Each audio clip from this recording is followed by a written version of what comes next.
মাল অবশ্যই আছে, মাত্র 50 টাকা পিস। ভাই দুদিন আগে তো মালটা নিয়ে গেলাম মাত্র 20 টাকা, এখন 50 টাকা দাম হয়েছে। দাও ভাই, এই মালটা একটু এই জায়গায় সেভে খাই। ওকে ভাই, ওকে, এই জায়গায় মালটা সেভে খাই। মালটা দে সেভে খেতে হবে। 2 টাকা দেন দেন না ভাই। এই মাল জীবনে খাইতে পারি? কেন ভাই, মালটা দিলে কোনো ক্ষতি আছে?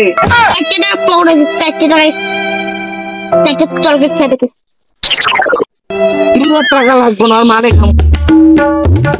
Oh no!